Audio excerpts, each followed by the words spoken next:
Hi, and welcome to today's episode of the Mental Fitness Podcast. I'm your host, Mona, your mental gym buddy, and today I'm talking to Lisa Pepper-Satkin. She's a licensed psychotherapist and executive therapeutic coach. We talk about how to fire your inner bully. So, if you've been looking for actionable ways how to kind of stop that negative self talk of yours, this episode is definitely for you. And just a quick warning, we did have some technical difficulties in kind of halfway through. So you'll hear one or two things from future Mona. That's it. Enjoy. You are now entering your mental gym. Take one deep breath, stretch your body, and let's get going. Hi, and welcome to the Mental Fitness Podcast. I'm so happy to have this wonderful guest with me today. It's Lisa Pepper-Satkin. And I'd just like to start off by asking, who are you? Who am I? Yes. I love to think of myself as a whole and complete person, but there are so many different facets to who I am. I am a professional woman. I have been in this business. I guess I'm an OG, I've been in it for over 30 years. I'm a mom. However, my young daughters are growing up. My youngest is headed to college. So I'm still a mom, but now I'm more like a co-creating teammate, something like that. I I lead women, so I'm a leader. I'm a visionary. I'm entrepreneurial. I'm a really good friend. I'm not really a daughter anymore because I have a really mean mom and my dad passed away. So I don't know if I'm a daughter. Are you still something even if you're not in relationship with that person that made you that thing? I don't know. We can look at that. And I'm an intuitive. I'm a community member. Does that tell you who I am? I think that's a pretty big picture. It's like a lot of facets, and that's why I love this question so much too, because it's not just the job title we have, but it's really, you're much more beyond just the psychotherapist. That's right. Like the title. I remembered I'm an aunt too. I'm a really cool aunt. I was just in New York being a really cool aunt. I love New York. That's a good one. I love a cool aunt. So yeah, thank you so much for that introduction to yourself. Mm-hmm. And I think this podcast is all about finding easy ways to care for your mind, to think and feel better. I'm so excited to chat with you today about the topic of how to fire your inner bully, because that's been really hard. We kind of know that like negative self-talk is bad for ourselves, but it's really hard to actually reprogram your brain in the way that you don't trash yourself all the time, or that you don't have that little voice nagging at you and having those self-imposing beliefs. So I would love to chat to you today about how to fire your inner bully. And you have a very practical way about how you go about that. And I would love to give the listeners some tips how to deal with that side of themselves.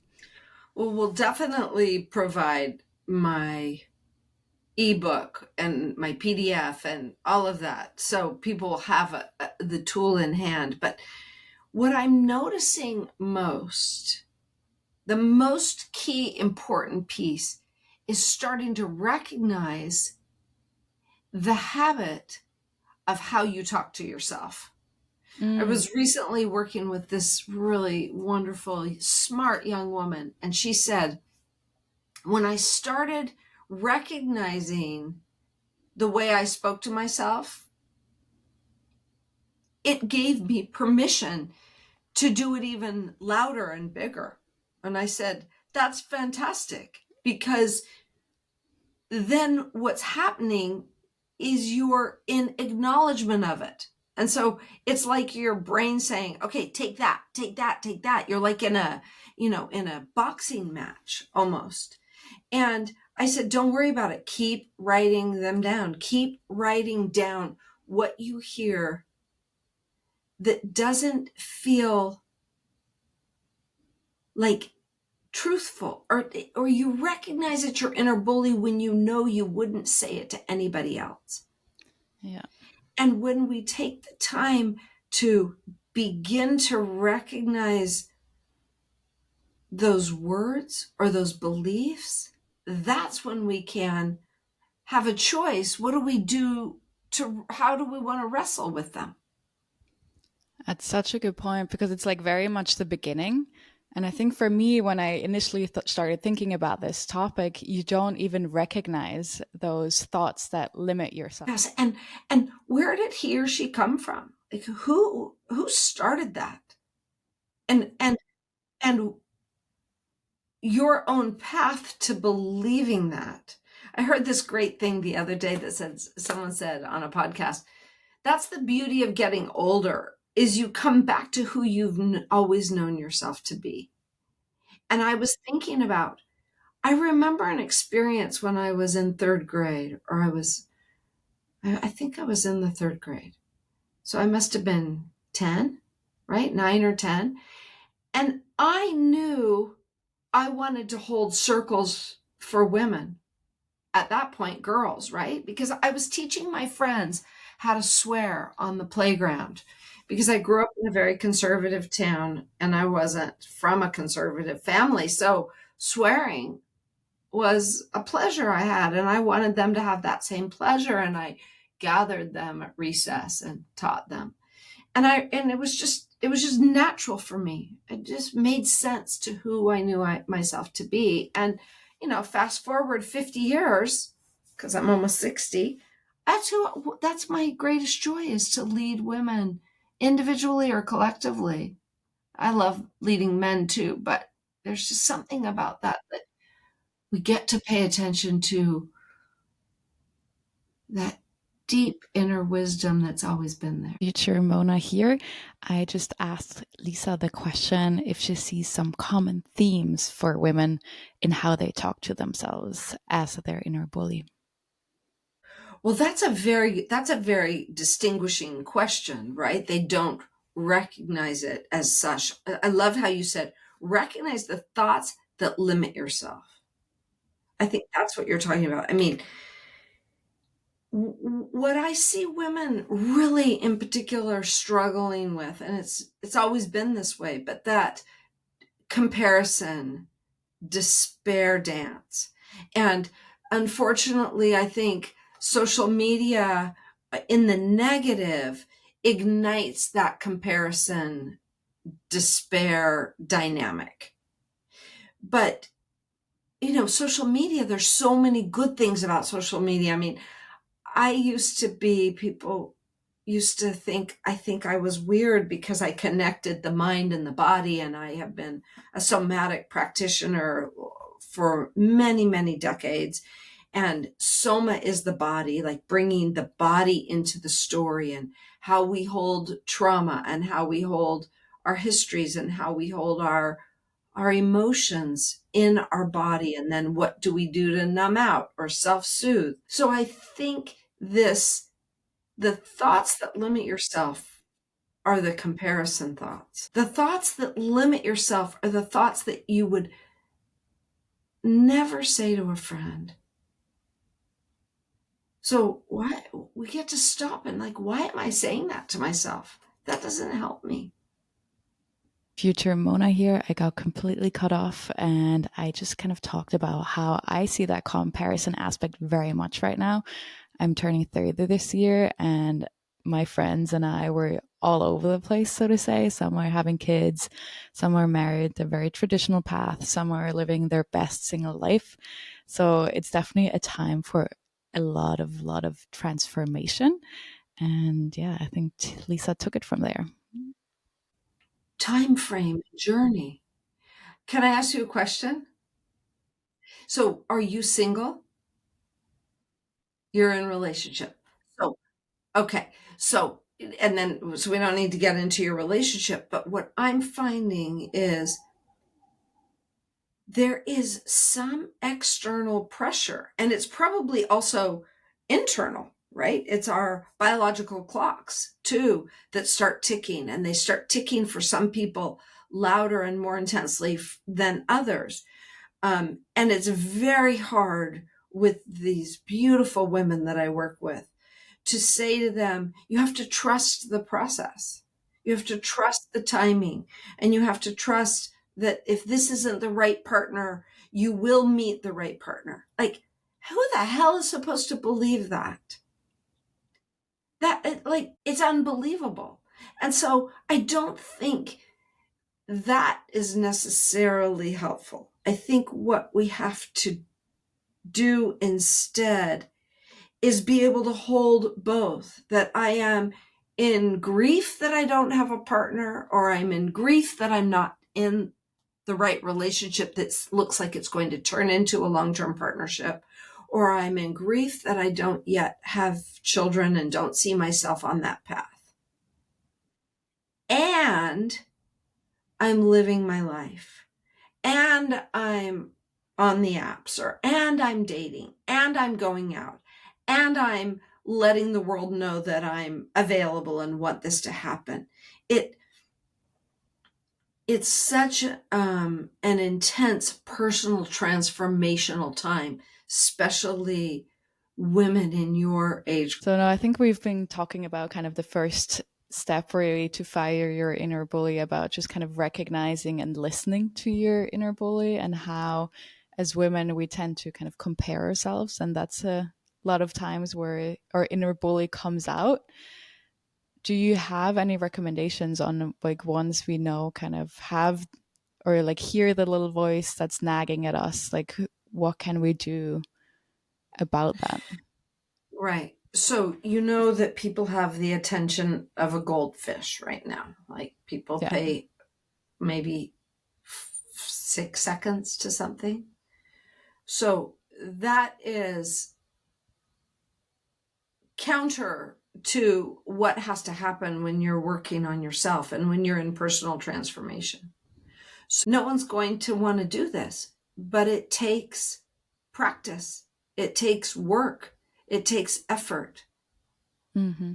And it's so interesting to me when I offer up more availability for my clients. Like, when I say to them, engage with your inner bully, write down what you hear your inner bully say to you, and then text it to me. I'll tell you, maybe 2% of the people do it. Why? It's because people want a quick fix. Yeah.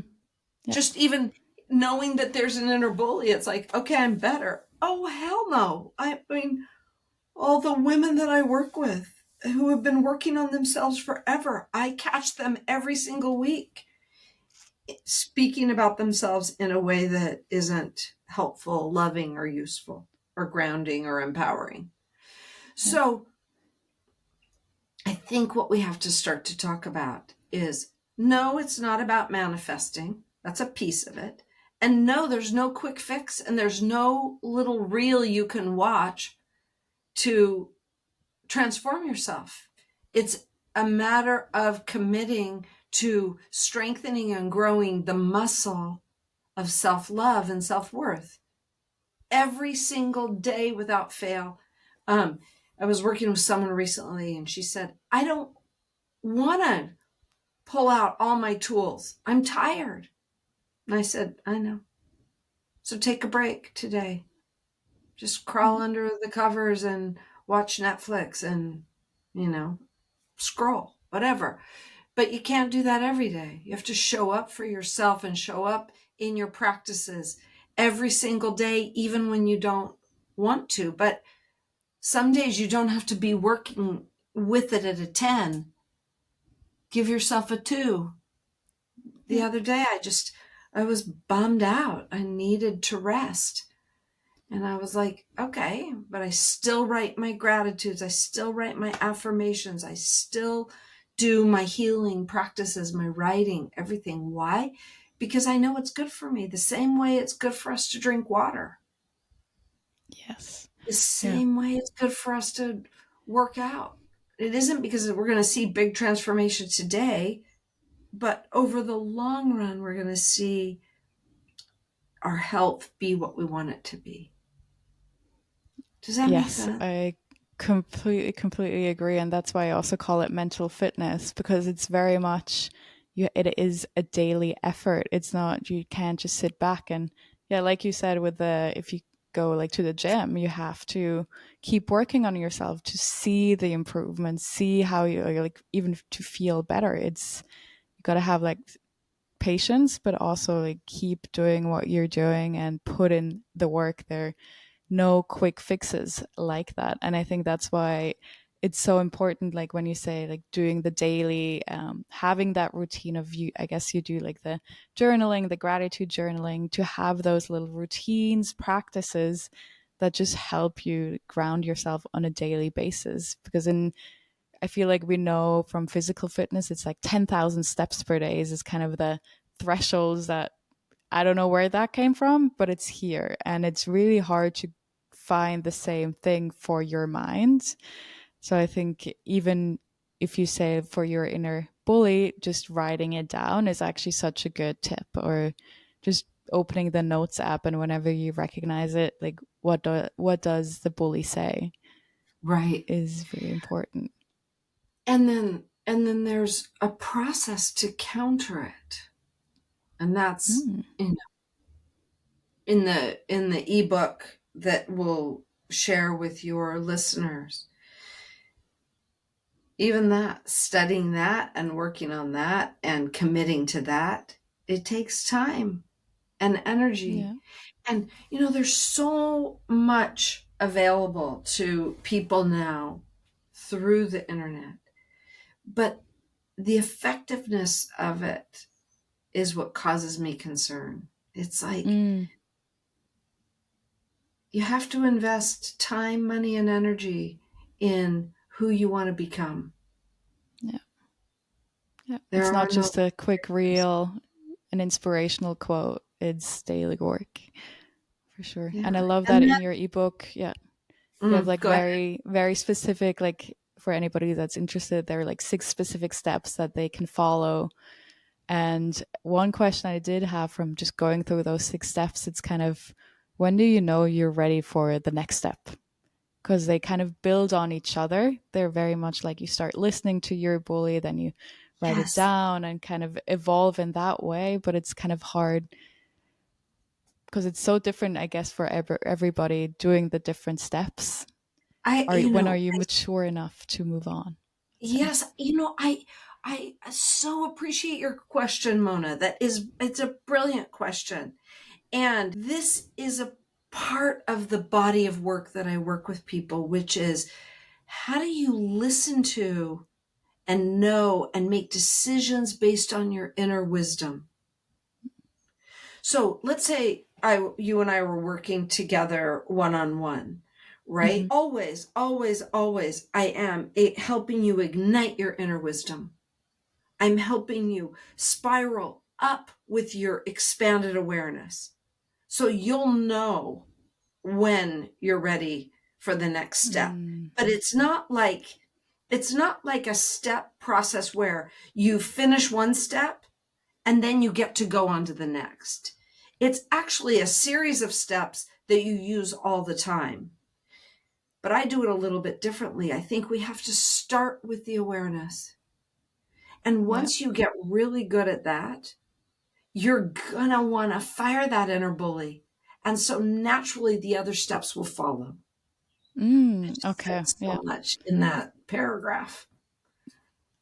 Yeah. No, I think that listening to yourself is, we got to practice that too. So I think if that's like the first thing that people can start doing today, just asking themselves, how are you? Or what's my bully saying today? What is she up to? I think that's a really good, yeah, first step. And What from there, yeah. I should Yeah, do and I think that. it's so important to give like the practical examples, and just because there are themes, and I think especially for like, I just see it from me and my girlfriends, where we're at, what we tell ourselves, it's similar. We're all in different stages. Yeah, Oh, you but are? it's, yeah, we're all like, I mean, also a lot of them are back home in Switzerland, some are here, so it's just kind of a widespread of people. Right. But yeah. for some people, I mean, when I was just in New York, and I was with some young women and getting married, buying a house, having a baby, and this one has this, and this one doesn't have this, and this boyfriend does that. And it's like, how do I just stay on my own path, trusting that it's exactly where I need to be? That Yes. trust comes from an igniting of your inner wisdom. So once you're tuned into your inner wisdom, it's like, yes, I am on my very correct path. Yeah.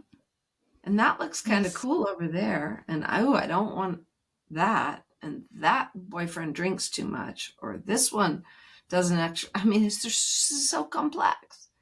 Yeah. There's a lot happening for sure. A But I lot love happens. like when you talk about the inner wisdom, and it's like very much about trusting your gut. And I feel like with this podcast now, I finally feel like, okay, yeah, this feels good.